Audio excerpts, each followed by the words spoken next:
Hello, hello. Oh, we haven't. What's up, everyone? Hello, lemon heads. All right, today we are going live, as you can tell, and we are going to be Imagine talking that. about building a brand. So, we throw that term around all the time. You got to build a brand. You got to build a brand.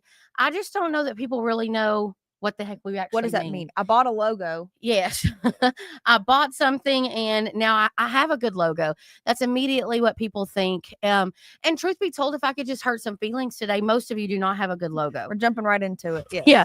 Most of you do not have a good logo. You have a good idea, and your last name is good. But as far as having like a solid actual logo, we're not really killing it in that space. Well, and I would say things that you can build upon that tell a story, that have elements and depth and substance to it beyond just this one little piece of it. And so that's what a real brand is the culmination of all these things. Except Courtney. Hey girl, I can't wait to see that new brand. Yes. But no, great things happening. And so a great brand is one that you can build upon, that tells a story, that's memorable, and that accurately represents who you are as a company, the people that work for you, the values that you stand for.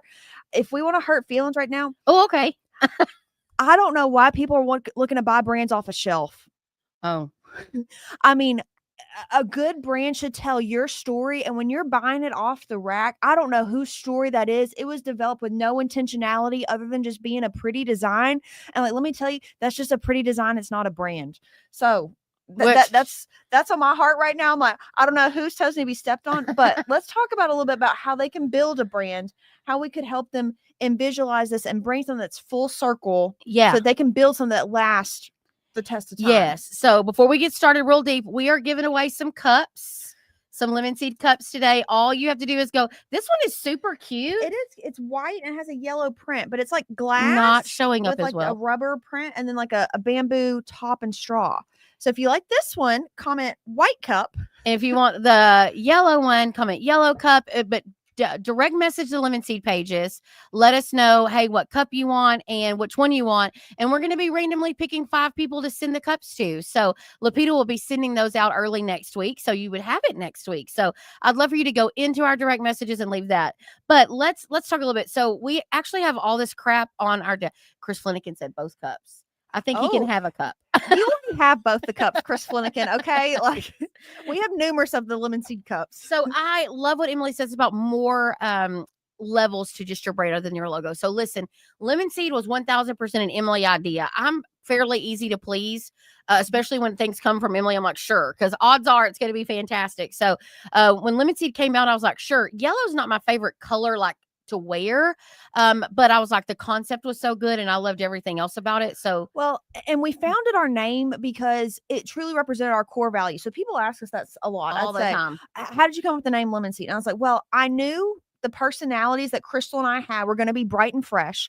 I knew the services that we were going to bring and the ideas and the creativity was something bright and fresh. It wasn't in the industry in that space. So like that kind of hinted the lemon, and then the seed, because that's ultimately what we do through marketing and branding, is we plant seeds so that you can grow and flourish. And so lemon seed just felt like the perfect culmination. It's unique. Like no one else really has anything like that. It provides buildable thematic elements so we can do creative things, from wording like zesty, juiced, the squeeze, all those tie in. So it has buildable aspects. The color is super unique and identifiable. It's not a safe color. Yep. It stands out. Safe. Yeah. It's disruptive. And so to me, it met all the check boxes of what we wanted to do. And we have to set the tone if we're going to be expecting other people to do that and us telling other people how to do it. Yeah. And it's just authentic. It was very authentic. We naturally leaned into it. It naturally matched who we were, like you said. And so one thing that I will tell you is you'll know that you have a good brand when you start receiving things just because people thought about it. So we have all this stuff here. So like the other day, this friend of mine is like, hey, I'm at your office. I made you something. So I'm like, okay, odds are it was going to be something lemon. I have tons of lemon things, but because she didn't call me and be like, hey, what do you want? She crocheted this super cute glass of lemonade, put lemon seed on it. She did use 2 words. I'm very proud of her. And all these cool things. But the reason that she was comfortable doing this is she was like, oh, I know that Crystal and them, they love yellow. They love lemons. And lemons actually have become more popular now than they were when we launched Lemon Seed. Well, and I would also say, like, we notice it now. Yeah, like, we're for attuned sure. to it, but like, this was a Christmas ornament that was given to a girl at my church, gave to me at Christmas time. These are some of my favorite lemon earrings that were given to me by Colleen at Online Access. Yeah. My kids bought me, this yellow lemon spotlight. But again, that's a great sign of a brand, is like when people see something and they think of you. Yep. So people see anything lemon, they see anything yellow, and they think of Lemon Seed. They think of Crystal and Emily. Yeah. And that's a telltale sign. So beyond just the service that we are offering, beyond just marketing or branding, we've created a brand and built a brand that people think of us when they're not thinking about when marketing. they've connected to it. Correct. So a lot of jokes like are this yellow blazer right here. It's like, look for the girls in yellow. So again, I tell you, is this my absolute favorite thing to wear? It is, in the sense of it's so on brand. I'm like, I'm here for it. But what my point is about that is like, you don't have to be like, oh my gosh, every single ounce of this entire brand is perfection for me. Or you have to grab the whole idea and be like, okay, I can roll with this and this reflects who I am. Sure. I love the concept more than I love the actuality of it. Like, I love the concept of how it's going to attract attention, be memorable, things like that, than how it looks on my skin tone. Yeah. And sometimes people get in their own way of like, I just don't like yellow. I don't like how it looks on my skin tone. When I was a wee young child, my grandma told me that you look terrible in yellow. And like, here we are. Yeah. Yeah. I mean, we see this all the time. I mean, we were just talking today about a couple of rebrand projects in the past that, man, they had great, it started off so good. Out of our graphic design team came some fantastic options. And because the client just, was so afraid of little bitty outliers and things like that, it just kind of started unraveling. And like, it's our job to kind of bring them back around to, hey, like, you're looking for an overall concept that people can jump on board with. And so I think when it comes to building the brand, that's the very first start. My family's company is McWilliams. Okay. So that's our last name, or my maiden name, and nothing super fancy about that. But we, over the years, have updated it and changed it. We added Sailor Mac, the mascot, not even to the logo, but to the brand overall. That rocks people's minds when I tell them, oh no, we added Sailor Mac to the brand. They're like, but it's not on your van. At one point, it's not on your van. I'm like, well, it's not in our logo, but he's a part of our brand.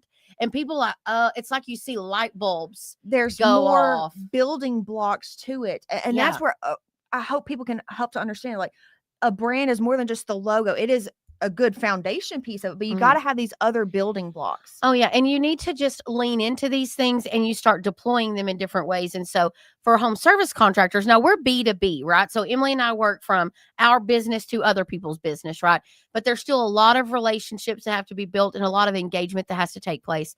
But for those of you that are B2C, so the average contractor, whether you work at an auto shop or you work at pest control or whatever you're doing, this is about the whole wide market that you're in has so much noise in it right now, right? So much, especially in this digital space, people and things are everywhere.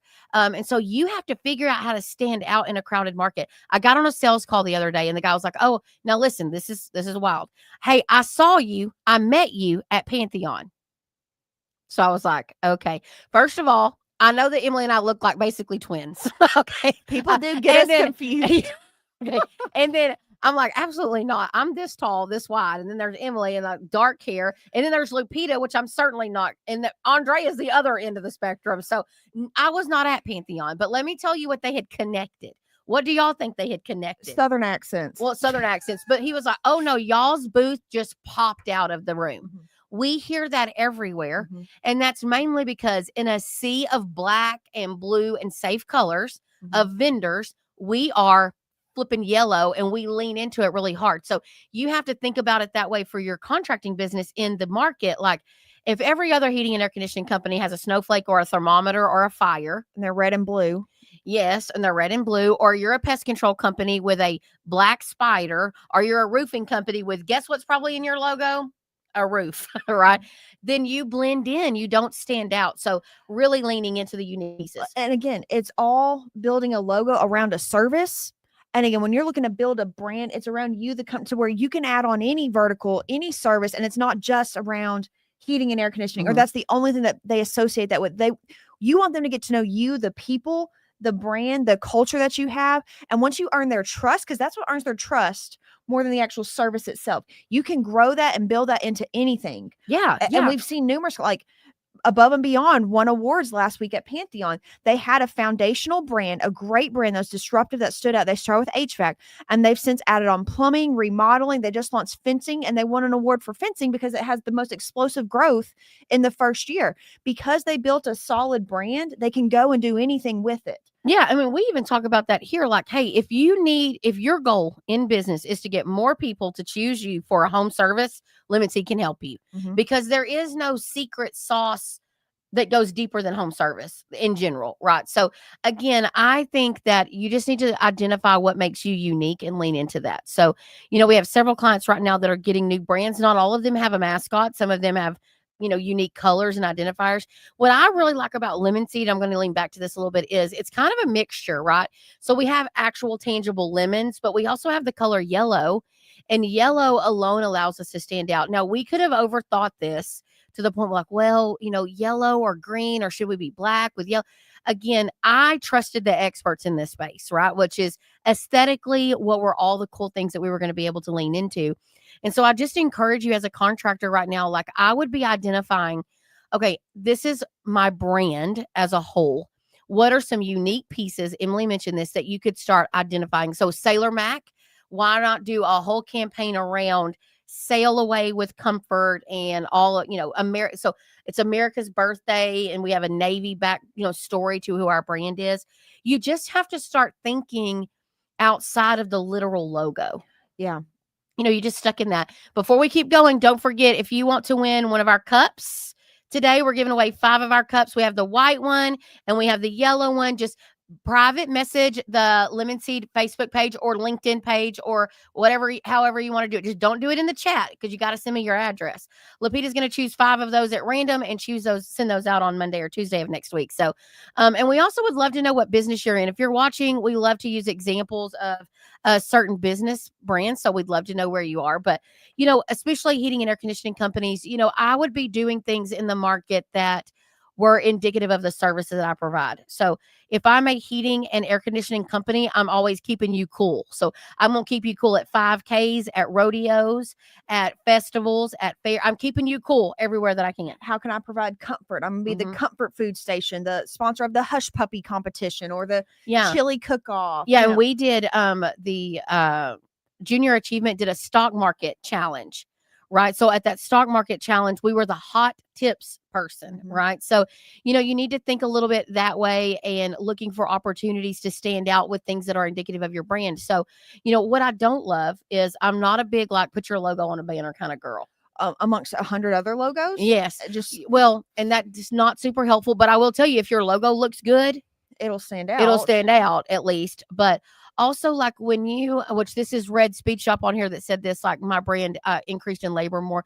When you have a better looking, forward facing customer presence, it does normally lean to the market thinking that you are a higher end product. Well, more legitimized. Like, these people know what they're talking about. They're more the experts. They're the authority. And so I'm not looking to janky rig this thing. And, like, if you look basic, you look simplistic, you look average, they're going to expect that. But, like, when they can come to expect a premium quality, because you just present yourself as that way, it'll change your closing rate. It'll change your average ticket. You can command more. You build so much more trust before they ever actually call you, before you ever actually get your foot in the door. Absolutely.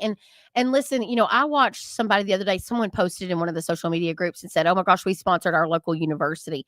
And all I could think about was with this piddly pissant, I don't think that's a cuss word, pissant brand. And that's a cuss word. You cuss a lot. Yeah. It's like, this is terrible. And when I was like, this is awful. And all I could imagine is this is going to be broadcast across an arena. Yeah. And in my mind, your technician drives up with a van that's got probably a spare tire on it, and he's smoking a cigarette, and he opens the door and, like, Monster Energy cans fall out. And it's just a white van that has some, like, faded peeling decals on it. Again, it doesn't look premium. And sometimes you'll say, like, we're the experts. Are you? Like really, are you? Okay. Like it just, it doesn't have that same perception. I see it all the time. This is going to be so weird, but you'll get what I'm saying. Cigar shops. Okay. They'll say premium cigars, but really they just look like a little smoke vape shop. Oh, Like yeah, with yeah. their neon signs everywhere, which is a totally different environment than A a premium real cigar lounge. shop. Oh, Right. yeah, yeah. But just the way that they present themselves, they might still have the exact same cigars inside of their humidor as these other lounges. But the way they are presenting, I'm already having different expectations Mm. of the experience I'm about to have, the quality that I'm about to have. The way you present yourself, same as, think of it as like a job interview. Mhm.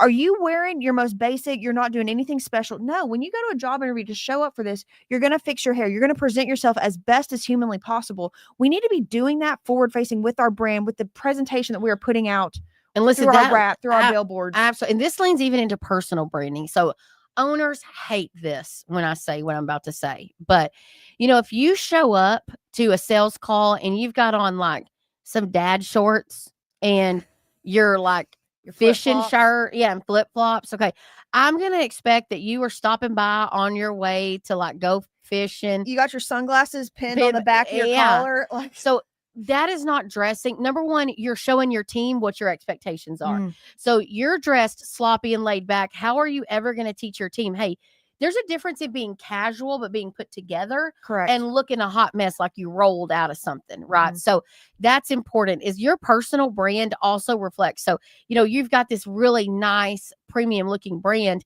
and your technicians show up on a sales call matching that vibe. At least their shirts are tucked in. They're clean. They don't have pookie all over the pants. They've got, they look the part. Again, it commands respect. It commands higher price points. And that's how you begin to build and layer on your brand. Is the customer experience match that vibe, the logo match the vibe. You're partnering with things in the community that reflect the level that you want and match the kooky side of your brand. Like, that's how you start layering things. Well, and I think also, like, when you present yourself well, like, it also shows that, like, this is a big deal to you servicing the customer. So, like, me as a customer, like, I've never had to replace my HVAC system before. Now is the first time. It's a big investment. I'm having to repipe my home. This is a big deal to me. I want it to be a big deal for you too.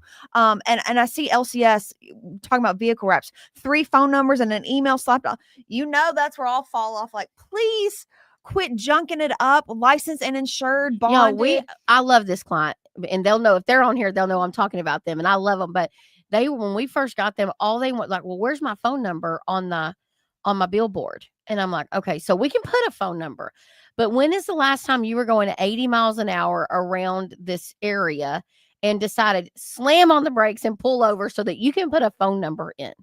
And they're like, oh, well, that's a good point. What about the old people? Okay, now even quote unquote old people now know how to look it up online. For sure. 5 years ago, yes, there was still there was still people that maybe, but you'd never have needed a phone number on a billboard. A billboard is for exposure. It's not a call to action. That's the only place that they can find your phone number. And an email. Who's emailing you while they're driving? So you need it on your vehicle wrap.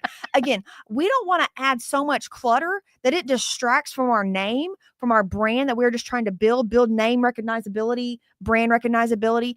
Don't clutter it up and add so much distraction. Again, Crystal's talking about how there's so much noise. There's so much noise of all the services that you can provide.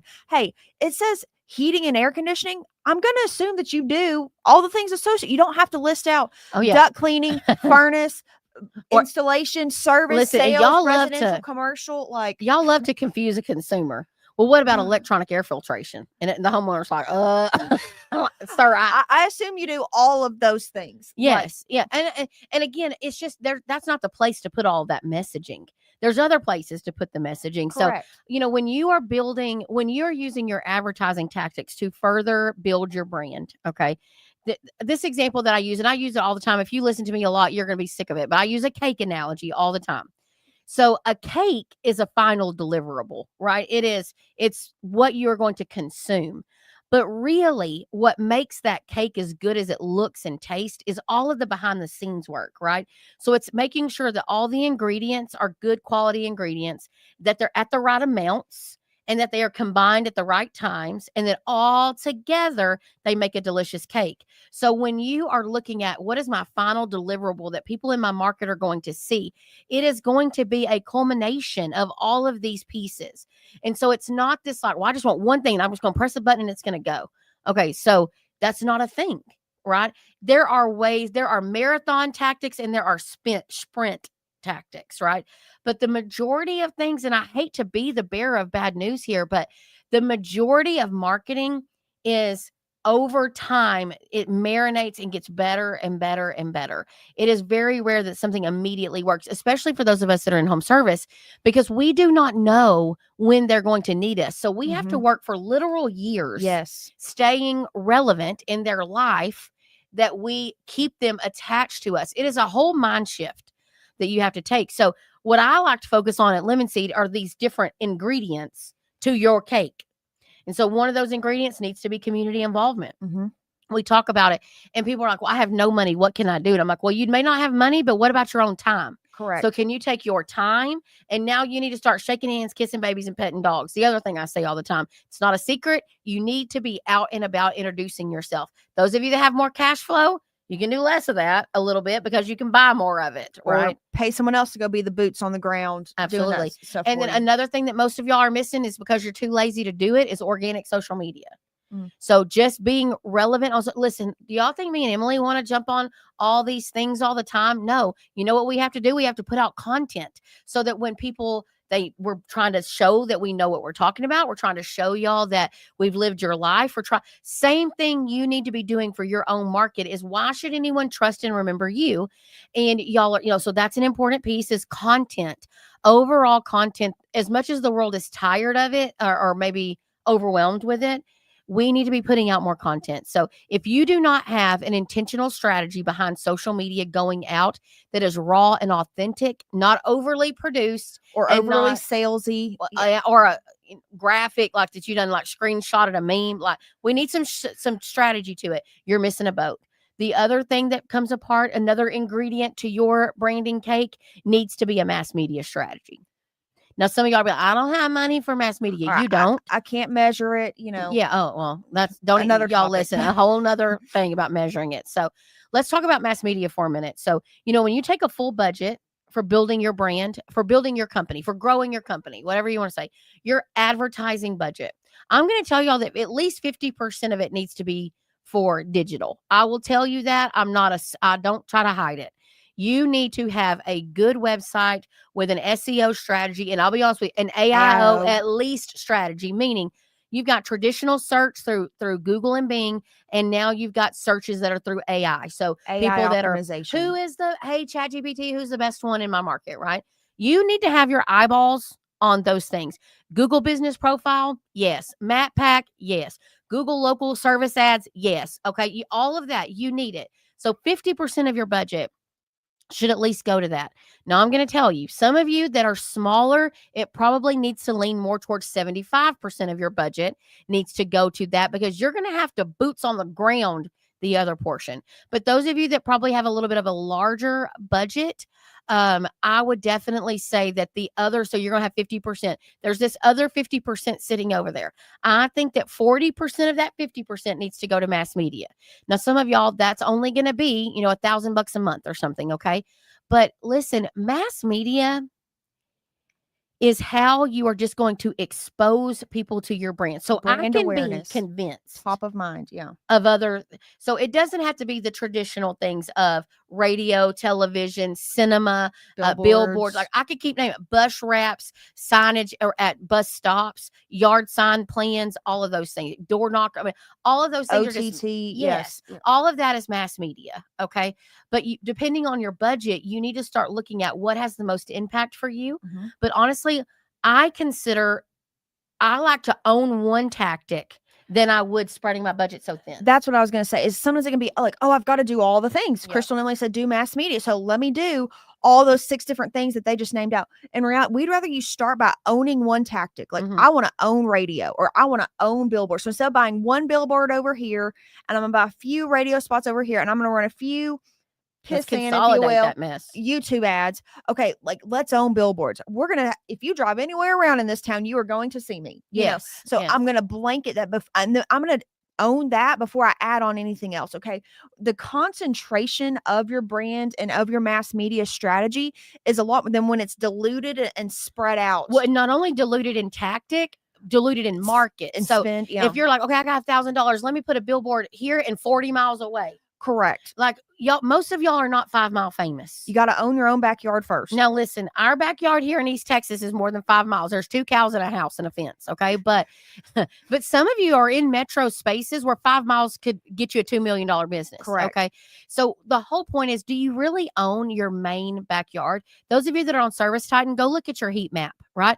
Look at your heat map and decide, what is my most popular zip code? I almost said service area because it could go different ways, but let's use zip code for right now, right?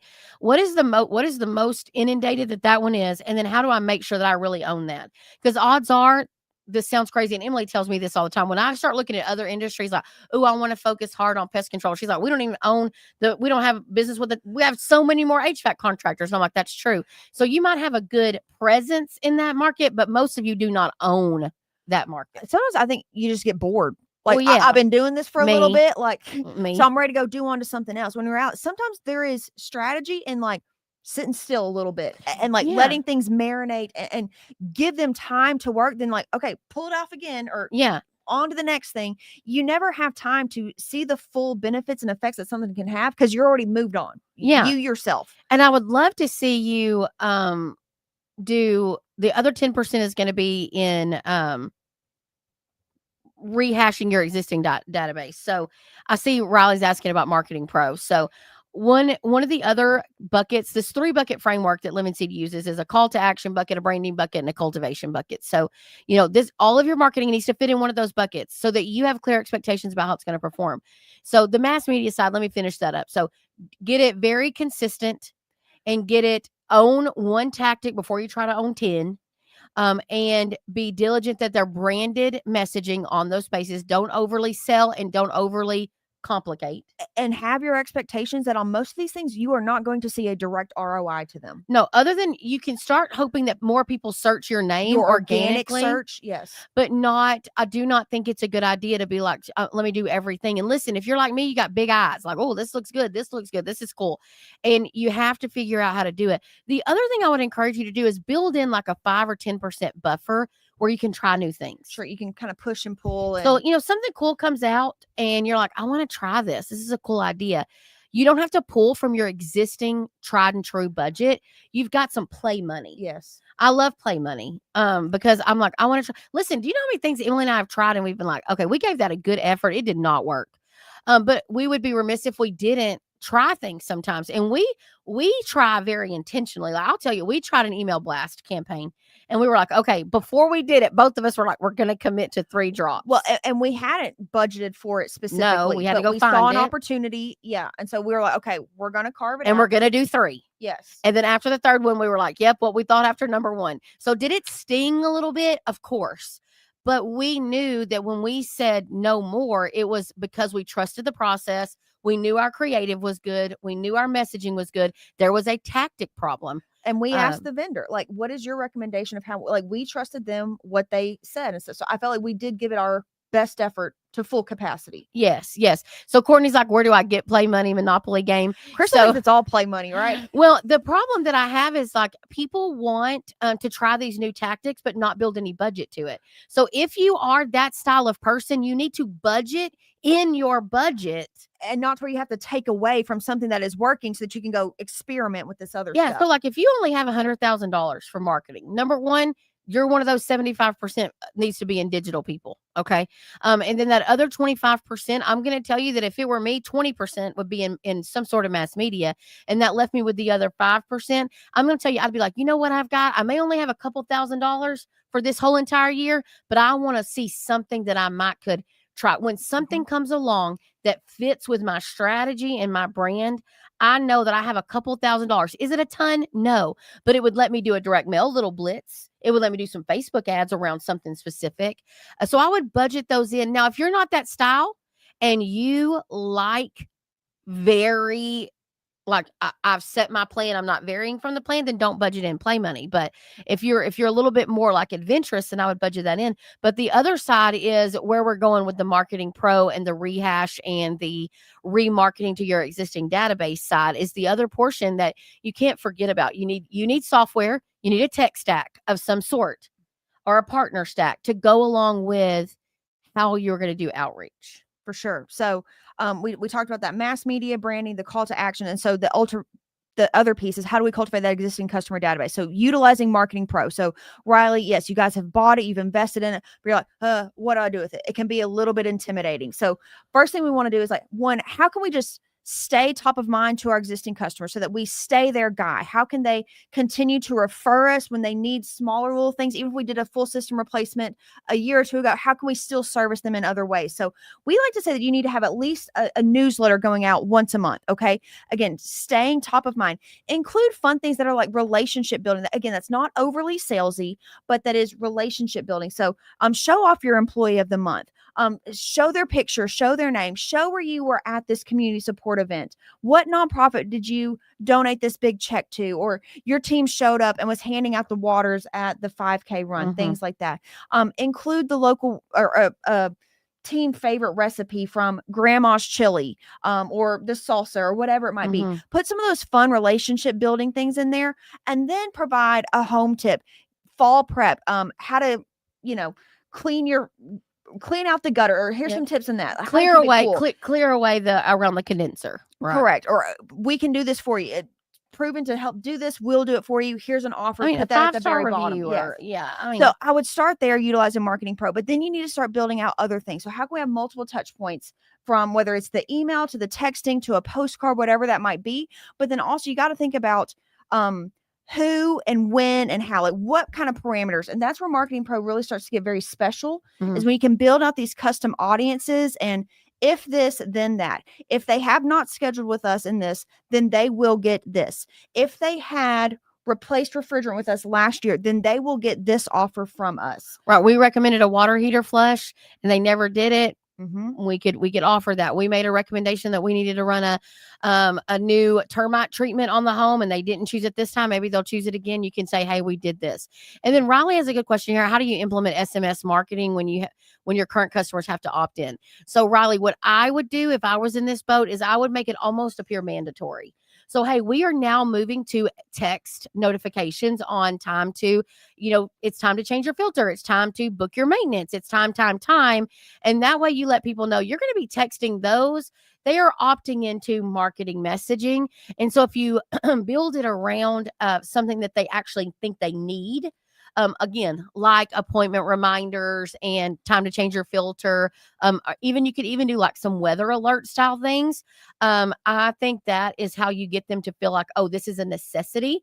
I would make it look very official in an email format, like attention customers. We are now moving to communicating more in a text-based format, but to do so, we want to protect your privacy. So please opt in and let us know that you're okay receiving our text. Again, at the end of the day, you're going to do those things, but it does help you on the marketing side, Riley. So I hope that helps. And we've seen some advice where you can even just add a disclaimer, like on your contact us form, like on your website, go ahead and add in, opting in by giving this information here in this form, you're opting in to receive messaging, things like that. It varies some state by state, but I think you can also have your CSRs on the call when they're booking their information. Like, is it okay for us to text you?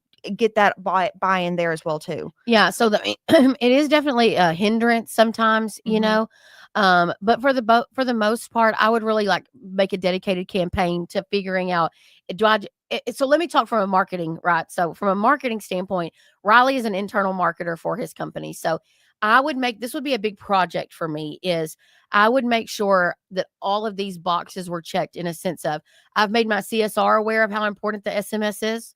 I have it a part of my system, like all of your invoicing and outgoing messaging. I would do an intentional email campaign, and then I would probably do a follow-up campaign and make sure that all of my technicians know, hey, by doing this, so you see how that is deeper than like, okay, just send, you make sure that everybody's on the same page, and it will, a rising tide raises all ships. That sounds Sure, good. close enough. But with everyone on the same page, it should help you move that opt-in along. Well, and one thing to note, because we've actually been talking with our own team, and sometimes they've talked about how our clients have struggled to get it implemented with their own team and stuff. And sometimes I think, one, we forget to tell them, or we told them one time in a sea of 18 other things that we told them. And Mhm, so, like, mhm. in reality, if you've been in leadership or a management position in any form or fashion, you have to come to know to expect that almost with anything, you have to tell people numerous times and in numerous ways. And one, so that they know that when you're actually serious about this wasn't just a in passing conversation or a fly by night, or this is the flavor of the month of what we're doing, but we never stick to anything. No, like, show it. So saying it, reiterating it multiple times. What you reiterate is what you get. Okay. So Mhm. you have to reiterate it. Make sure that they know it's a big deal. Probably also give it to them in numerous forms of communication, like Crystal said. So, like, hey, we're going to talk about it on the Monday morning team meeting. I'm going to verbally say it all to you, and then I'm going to send out an email, and I want you to respond that you've read this and received it. And then we're going to send out a Slack 2 days. Hey, remember, make sure that because it's a new process, a new system we have to adopt.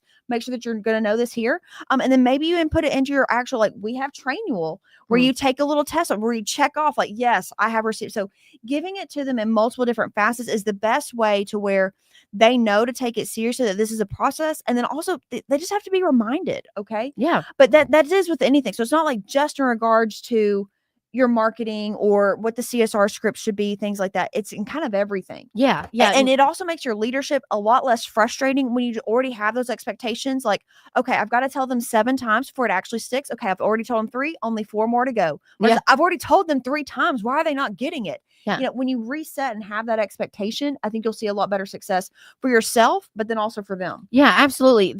There's just a lot that comes from just having a plan.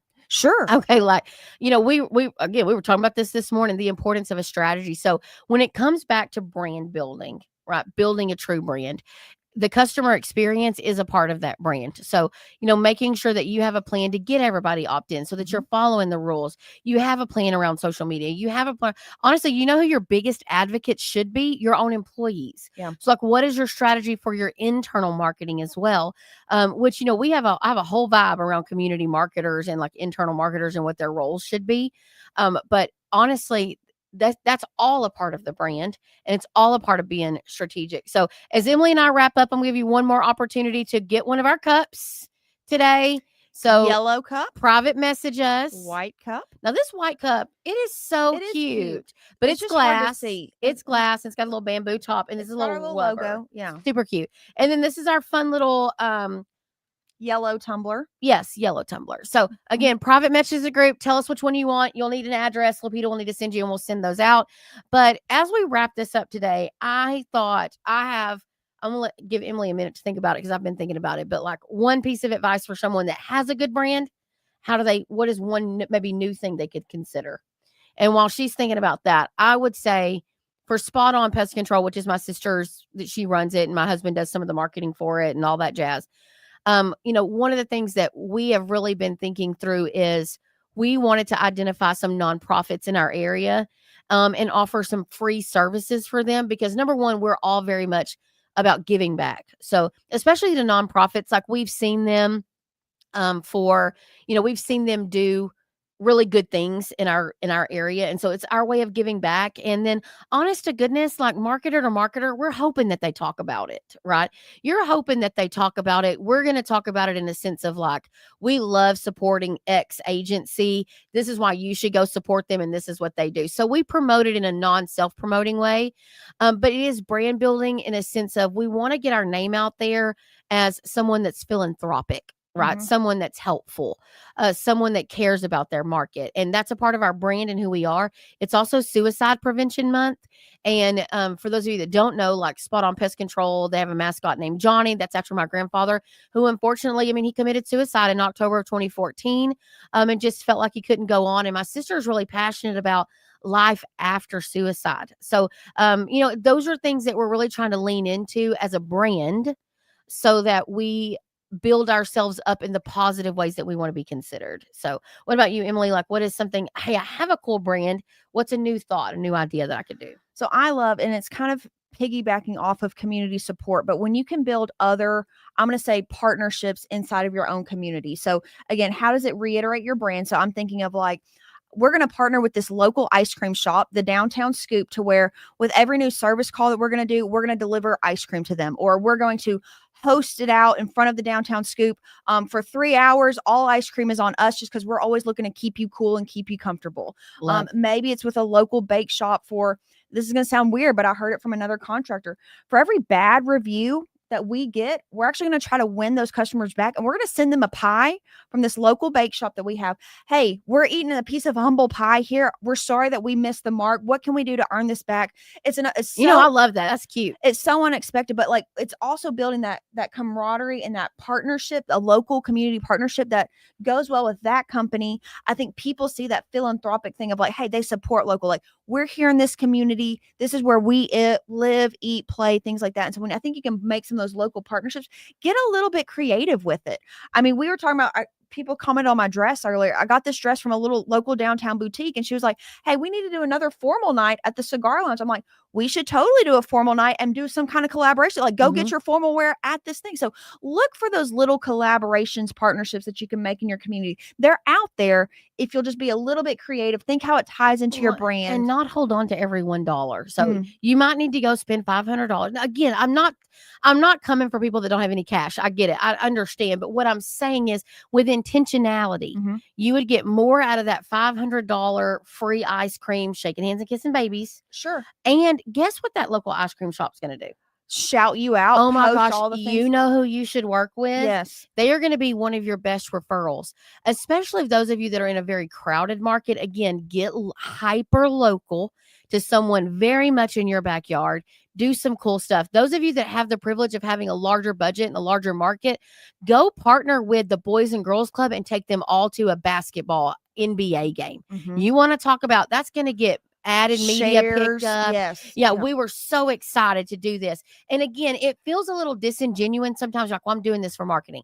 You shouldn't be doing that. Who doesn't want to take 20 underprivileged kids to an NBA game that they've never been to? So if you don't feel good about that, then don't choose that. Okay. But for the majority of us, we feel good about it. But listen, your marketing brain needs to work to go, hopefully this gets a little traction for me and just gets me out there, a little buzz, a little shake up. And that's what you're looking for, is these unique partnerships. So that's a good one. Sure. Do things that make people think of you when they're not having to think about the actual service that you provide. So kind of like how we started off, how people give us all the lemon things and stuff. Build your brand so that other things trigger them to think of you. So like, this is Purple. You know who's Purple? My really good friend Stephanie at Anchor. Yeah. Or like, every time I go to the Downtown Scoop now, I'm going to think about when they gave my kids that free ice cream and gave them all a teddy bear, and they had their photo booth set up, and that picture is still on my fridge. I mean, like, or Sailor Max Sunday. So all month long for the month of August to, celebrate the end of summer, which, heating and air conditioning, we ain't trying to celebrate that, but celebrating the end of summer, we've got the Sailor Max Sunday, and 50% of all of those proceeds, McWilliams matches, and we donate it to X, right? The Family Crisis Center, right? Again, it's just a matter of thinking outside the box a little bit, aligning yourself with, I need to get out of my own head, get off the hamster wheel that is digital marketing. I need y'all to be on that wheel, but not like choking. It's not your death. only wheel. Yeah. like just panicking over there. And take a deep breath about marketing, right? You know what marketing is? Frustrating. You know what else it is? Expensive, right? Guess what? So is owning a business, running a business, having employees and customers. Like, it'll never be perfect. Right. Yeah. And I tell everyone, you have to look at it as a game, right? It is a game, and it's expensive and it's scary and it's risky, but you have to enjoy that. And if you don't enjoy it, then you need to set a budget, and you need to get someone on your team that does enjoy the push and the pull. Set your KPIs and set your expectations. We should all be working towards those anyway. But you should be tracking your own operational KPIs. There's 3 ways that you're going to make money, right? Number 1, y'all are probably too cheap. So you need to figure out your pricing, make sure that your pricing structure is aligned, and you probably need to take a slight price increase for 2026. Number 2, operational excellence. I can make the phone ring through good partner stacks, but I can't do anything with it once you're in there. So are you investing in training? Are you tracking your KPIs? Are you doing all of those things? And then the third thing that you can do is marketing. But it takes all 3 of those things to grow your business. And so you guys can do it. We want to be positive and encouraging to you guys and inspiring to go back and take a look at your marketing right now. Do you have a true strategy, or do you just have a vendor plan? Right? You need a strategy about how everything works together in the digital offers are immediate gratification, as Riley said. Like, that is the short-term wins. But you got to keep your eyes, like, if you're always looking down, then you're never going to look up, and you're going to always be in sprint that mode. rat race. Yeah. And so listen, we're coming up on shoulder season. I'm going to be doing a couple of lives about shoulder season. You know what there isn't in shoulder season? Demand. You know what needs demand to work? Digital. So you're already right now, you should be worried that when weather drops off, what are you going to do? So that's why all year long, we need to be multifaceted and covering multi things. So again, last chance, make sure you're commenting if you want, or sending us a private message if you want one of those cups. We're going to be sending 5 of those out on Monday. When you get your cup, I really want you to post that you got your cup, and be watching. We Sip are some lemonade in that cup. Oh yeah, absolutely. If you want to talk to us at Lemon Seed, don't forget we've already posted there how to schedule a call with Lupita and talk with her. We let her talk to you. She's more fun than me and Emily anyway, but talk to her about what it looks like to work with Lemon Seed to help you either build a brand or continue building your brand and have a real strategy in your marketing plan. Absolutely. So thank you guys for joining us. We will see you next week with another live. Bye.